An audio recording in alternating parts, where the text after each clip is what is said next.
अरुणाचल प्रदेश का सुनसान हाईवे, घने जंगल और रात के 2 बजे एक ऐसा ढाबा जो नक्शे में ही नहीं था, लेकिन फिर भी वहां कोई इंतजार कर रहा था। ये कहानी है एक ट्रक ड्राइवर की, जिसने उस रात कुछ ऐसा देखा जो इंसान नहीं था। मेरा नाम सुरेश यादव है। मैं पिछले 10 सालों से नॉर्थ ईस्ट के खतरनाक हाईवे पर ट्रक चला रहा हूं। अरुणाचल प्रदेश के रास्ते, पहाड़, जंगल और लंबा सन्नाटा। यहाँ सफर करना हर किसी के बस की बात नहीं, लेकिन जो उस रात हुआ, वो मेरी जिंदगी का सबसे डरावना अनुभव बन गया।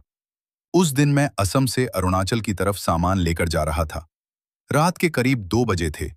चारों तरफ घना जंगल, इतना सन्नाटा कि सिर्फ इंजन की आवाज सुनाई दे रही थी। मोबाइल नेटवर्क भी नहीं था। अचानक मेरे ट्रक की हेडलाइट्स झपकने लगी। मैं थोड़ा घबरा गया। तभी सड़क के किनारे मुझे एक छोटा सा ढाबा दिखाई दिया। अजीब बात यह थी, मैं इस रास्ते पर पहले भी कई बार आ चुका था, लेकिन मैंने ये ढाबा पहले कभी नहीं देखा। ढाबे के बाहर एक लालटेन जल रही थी और दरवाजा आधा खुला था। मैंने सोचा शायद कोई नया ढाबा होगा, लेकिन दिल के अंदर एक अजीब सा डर बैठ चुका था, जैसे कोई मुझे वहां जाने से रोक रहा हो। मैं धीरे धीरे ट्रक से नीचे उतरा। चारों तरफ घना जंगल, हवा भी अजीब आवाज कर रही थी। ढाबे के बाहर सिर्फ एक लालटेन जल रही थी और उसकी रोशनी में सब कुछ और भी डरावना लग रहा था। मैंने हिम्मत करके अंदर कदम रखा। अंदर पूरा सन्नाटा था। न कोई आदमी, न कोई आवाज, लेकिन एक टेबल पर खाना रखा था, गरम गरम, जैसे अभी किसी ने बनाया हो। मेरे माथे पर पसीना आ गया। मैंने धीरे से आवाज लगाई, कोई है? कोई जवाब नहीं। तभी पीछे से दरवाजा अपने आप बंद हो गया। मैं घबरा गया और जैसे ही पीछे मुड़ा, एक आदमी मेरे ठीक पीछे खड़ा था। उसका चेहरा आधा जला हुआ, आंखें काली और बिना पलक झपकाए मुझे घूर रहा था। मेरी आवाज कांपने लगी, भैया, खाना है क्या?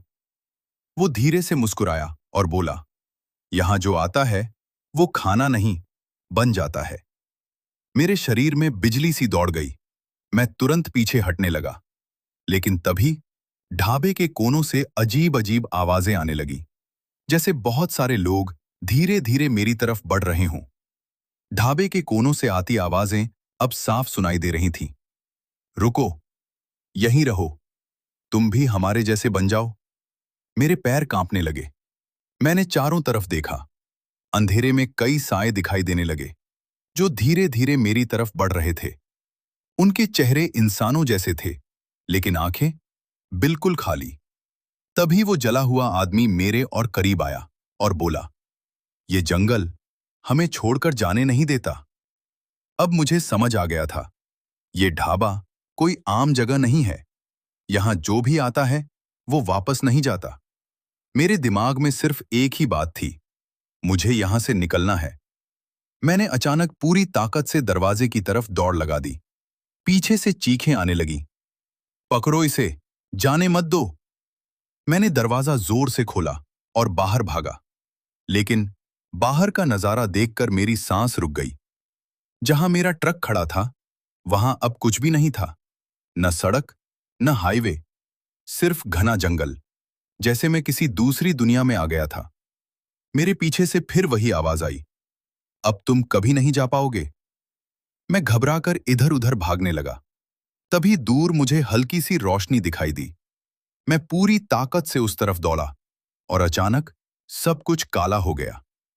अगली सुबह जब मेरी आंख खुली, मैं सड़क के किनारे पड़ा था और मेरा ट्रक वहीं खड़ा था, जैसे कुछ हुआ ही नहीं।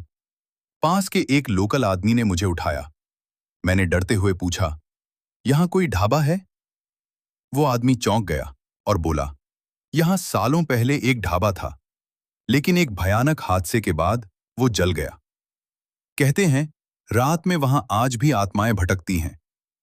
मैंने सोचा था उस रात के बाद सब खत्म हो गया, लेकिन असली डर अब शुरू हुआ था।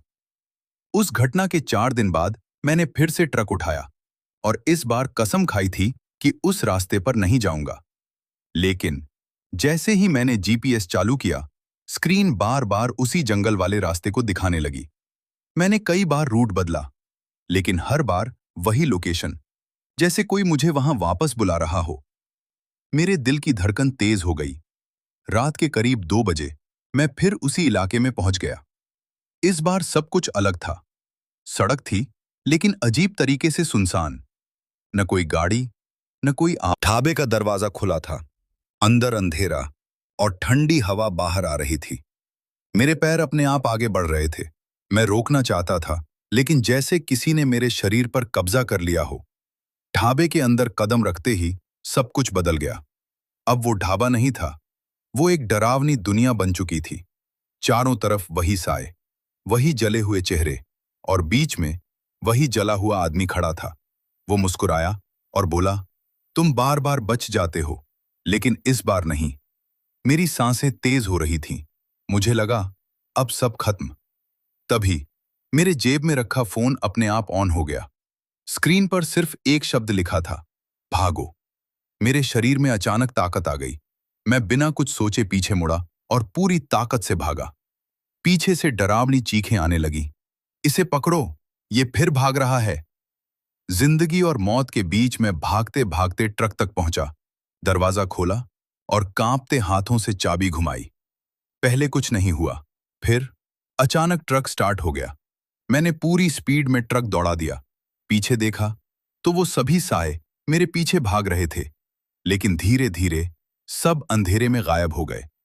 सुबह जब मैं एक गांव पहुंचा तो मैंने वहां के लोगों को सब बताया। एक बुजुर्ग आदमी ने कहा, तुम बहुत किस्मत वाले हो। जो भी उस जगह 2 बार जाता है वो कभी वापस नहीं आता। मेरे हाथ पैर ठंडे पड़ गए। उस घटना के करीब 10 दिन बाद मैंने ट्रक चलाना ही छोड़ दिया था। रात होते ही डर लगने लगता था। लेकिन एक रात ठीक 2 बजे मेरा फोन फिर से अपने आप ऑन हुआ। स्क्रीन पर इस बार सिर्फ एक शब्द नहीं था, बल्कि एक लोकेशन थी, और वो लोकेशन सीधे उसी ढाबे की थी। मैंने फोन बंद करने की कोशिश की, लेकिन फोन बंद ही नहीं हो रहा था, और धीरे धीरे मेरे मन में एक अजीब खिंचाव शुरू हो गया, जैसे कोई मुझे वहां आने के लिए मजबूर कर रहा हो। मेरे कदम अपने आप दरवाजे की तरफ बढ़ने लगे। मैं खुद को रोक नहीं पा रहा था। तीसरी बार वही जगह, मुझे याद नहीं मैं वहां कैसे पहुंचा, लेकिन जब मैंने आंखें खोली, मैं फिर उसी जंगल के बीच खड़ा था, और सामने वही ढाबा। लेकिन इस बार ढाबा पहले से भी ज्यादा भयानक था। दीवारों पर खून के निशान और दरवाजे पर लिखा था, अब कोई नहीं बचेगा। अंदर जाते ही वही जला हुआ आदमी मेरे सामने आया, लेकिन इस बार उसके साथ कई और ट्रक ड्राइवर थे, जिनके चेहरे पहचान में आ रहे थे, जैसे वो सभी कभी जिंदा थे। वो धीरे धीरे बोला, हम सब इस रास्ते के शिकार हैं। हर साल एक नया ड्राइवर हमारे साथ जुड़ जाता है। मेरी सांस रुक गई। तभी उसने मेरी तरफ इशारा किया और बोला, इस साल तुम चुने गए हो। मेरे पैरों तले जमीन खिसक गई। मैं भागना चाहता था, लेकिन इस बार मेरा शरीर बिल्कुल हिल नहीं रहा था। धीरे धीरे मेरी आंखों के सामने सब धुंधला होने लगा, और आखिरी चीज जो मैंने देखी वो था मैं खुद। हाँ, मैं खुद ढाबे के बाहर खड़ा था और सड़क की तरफ देख रहा था, जैसे किसी नए ट्रक ड्राइवर का इंतजार कर रहा हूं। आज भी अरुणाचल प्रदेश के उस हाईवे पर रात के 2 बजे एक नया ढाबा दिखाई देता है, जहां एक ट्रक ड्राइवर खड़ा रहता है, और वो मैं ही हूं। अगर आपको ये पूरी सीरीज डरावनी लगी तो लाइक करें, शेयर करें और मिस्टर इंडियन हॉरर को सब्सक्राइब जरूर करें।